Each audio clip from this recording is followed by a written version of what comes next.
It is known that our Parshat Shemini, deals primarily with non-kosher and kosher species of animals, birds, fish, etc. There are many different laws of kashrut in the Torah. They're not all in one place. In fact, they're dispersed all over the Torah. Torah is not a halachic book. The laws of Torah, of course, are learned from the written Torah, or hinted at the very least in the written Torah, but they're not all in one place. For example, when a halachic book is written, Rambam has a whole group of halachot called ma'achalot asurot, forbidden foods, and he discusses all forbidden foods there. Similarly, Shulchan Aruch, the main code of Jewish law, divides all the laws into 4 sections, and the first, maybe a third, approximately 1/3 of the section called Yoradea, that's where the main laws of kashrut are. It starts with the laws of ritual slaughter, how to correctly slaughter the animal, and then it discusses how to remove the fats and the blood, and goes on to the laws of forbidden and permitted species, exactly what is from our parsha, right? Permitted types of animals, types of birds, fish, and then goes on to the laws of prohibition of milk and meat together, and concludes with the laws of various mixtures, when something was cooked in a non-kosher pot, or something, maybe a piece of something that's not kosher got into let's say into soup or something like that. All types of laws like that. So basically, the laws of kashrut are all together in the first volume of Yoradeh. Usually Yoradeh is printed in 3 volumes, and the first volume deals almost entirely with kashrut laws. On the other hand, in the Torah, they're all over the place. If you think about it, which parshiot we already read, which discuss some kind of laws that would be in the category of kashrut in the general sense? I would say the first law of kashrut is actually in Sefer Bereshit, and that's when the Torah says that the Jewish people, the sons of Israel, do not eat gidan asher, a certain sinew that after the episode with Yaakov in Parshat Veishlach, right? After the episode when the angel twisted his leg, kind of, and it says that the children of Israel do not eat, therefore, gidan asher. This sinew is not eaten. So that's maybe the first law of kashrut. I mean, you could say maybe in the more general sense that Chazal learn that even for Bnei Noach, for all humanity, it's forbidden to eat parts of the animal that was not killed. So it's called Ever Min HaChai. So that might be the first law of kashrut. In that case, it's in Parshat Noach. But the first Jewish law of kashrut is in Parshat Veishlach, after the story of Yaakov. And then we had some other laws of kashrut. One that had to do with milk and meat, that was in Sefer Shemot. Of course, the laws of chametz on Pesach, that also is considered a law of kashrut. That was in the book of Shemot. Treifa was mentioned in Parshat Mishpatim in the book of Shemot. In the beginning of the book of Vayikra, we had prohibition of blood and prohibition of fats, certain forbidden fats, chelev. So all kinds of laws of kashrut all over the place, in different places in the Torah. And now in this parsha, the main emphasis is on the types of animals and other living beings that are permitted or forbidden. And I wanted to say a couple of words about the symbolic meaning of the 4 animals, that it says that they have one kosher sign in a certain sense. They don't have both signs. Of course, the 2 main signs that determine that the animal is kosher are that it chews its cud and that it has split hoof. Now, there are other signs that the rabbis mention that sometimes help determining whether the animal is kosher. One example might be horns. According to some opinions, if an animal has horns, it's kosher. There's a Mishnah in Masechet Nida which says that the animal that has horns will have split hoofs, but not everything that has split hoofs has horns. Of course, pig has split hoofs but doesn't have a horn. But vice versa, when an animal has horns, it has split hoof. And since the only non-kosher animal that has split hoofs is a pig and everything that's related to that family, so therefore And obviously, the pig does not have horns. So if every animal with the horns would have split hoof, that would imply that any animal with the horns would be kosher, since it's definitely not a pig, and all other animals with split hooves are kosher. Now, not everybody agrees with this principle, but at least that's what Stam Mishnah says in Tractate Nida. Another example that the Chazal talk about is that the animals that are kosher, which choose its cud, generally they don't have upper front teeth. I think there is one example that's found that has upper front teeth, is a certain type of deer in Australia. But generally speaking, this is the principle. So if you see an animal that doesn't have those upper front teeth, that might be useful to determine if the animal is kosher. After all, the split hoofs is relatively easy to check. But how do you check if the animal chews its cud?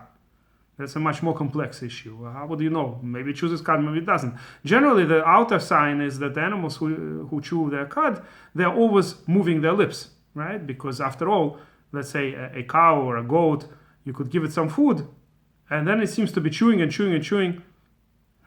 In Russia, in the Soviet Union, where a lot of the teachers were against chewing gum, they used to tell the students, if they had chewing gum, that you're like a ruminating animal.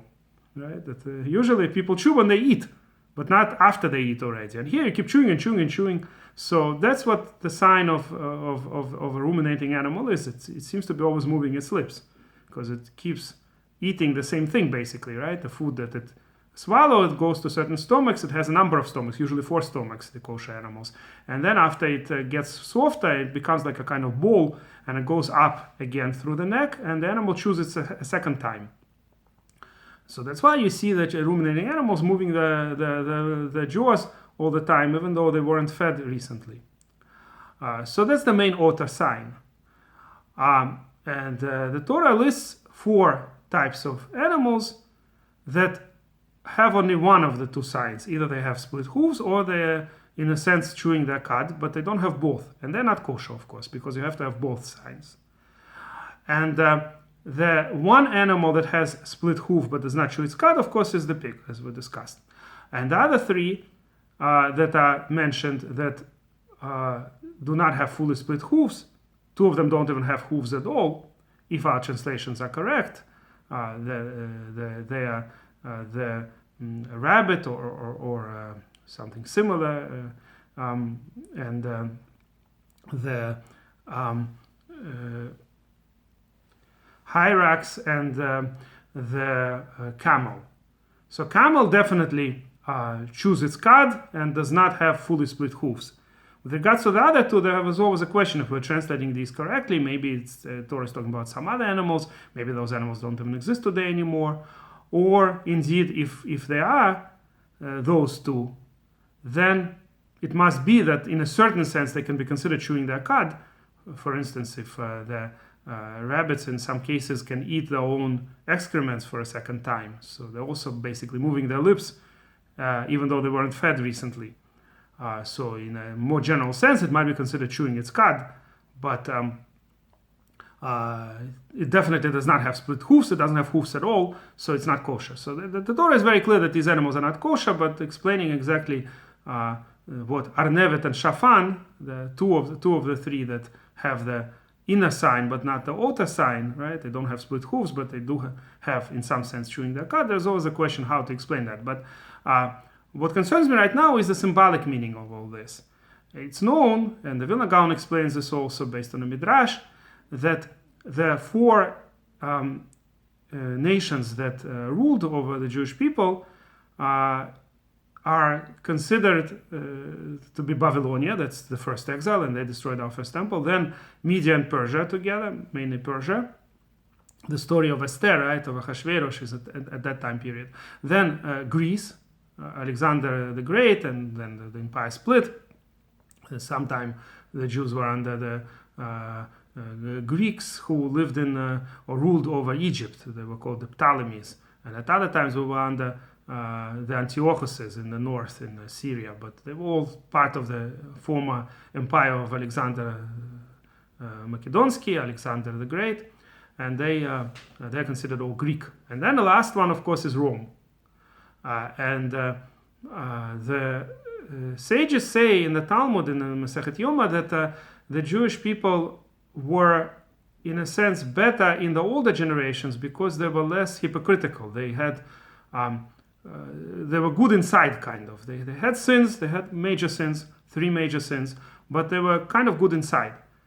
And that's why the Vilna Gaon says that we were under the 3 nations that have the outer sign that's not kosher, but the inner sign is kosher, meaning they chew their cud, but they don't have the split hoof. On the other hand, the 4th nation that's compared to the pig, the Roman Empire and the Western world, they're considered more hypocritical, generally speaking. And the Jewish people also at that time, the Talmud says, were kind of good outside but bad inside. So it's the outer sign that looked good, kind of like the pig that shows its split hoof and says, well, I'm kosher, but really it's not, because inside it doesn't really choose its cud, of course. So the exile under the First Nations was fixed, not a very, very long, limited exile. But the last exile is the one that we don't know when it's going to finish. Once our inequalities will be fixed, once we don't have this sinat chinam, what's called the empty hatred to each other, that's when we're going to come out of this last exile. And that's when, in fact, Rabbeinu Bachia brings that there is a midrash that in the future, hazir in the Hebrew means kind of recycling, coming back. Lehachzir something is to bring back. By the way, pigs used to be used for recycling in New York City and other places. After all, that's what makes a lot of sense. You throw it all kinds of garbage and it produces meat. We can't eat meat of pigs, but the non-Jews are allowed to do that. So it's a simple way of recycling. In the old times, it was used like that in many places. So the word hazir, to kind of come back or bring back, the Midrash says that in the future it will become permitted in a certain sense. So some say it's talking about the Roman Empire and the future, right? What's left of the Roman Empire, the Western world in the future will actually be very good to the Jews, and they will build the 3rd temple according to Rabbeinu Bachia. So that's one possibility that's talking about that when it says that this may become permitted one day. Another possibility is that the pig itself may become a kosher animal.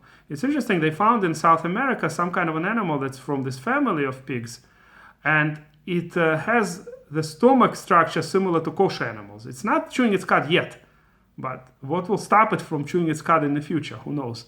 So maybe that's what they were hinting to. At least some of the commentators relate this idea to this midrash to this pig that was found that might become kosher one day. Who knows? Whatever the case may be, I just want to say that our job, of course, is to learn to love each other and not to bring machloket and not to be like Korach and his company, as the Torah says, right? This is an actual prohibition from creating and participating in all kinds of disputes, the terrible disputes that split us and that bring basically our destruction. Our enemies are usually very happy when there is machloket, when there is strife among the Jewish people. So let's stop playing in the hands of into the hands of our enemies and learn to love each other. And if you like this video, please press like and please subscribe to our channel.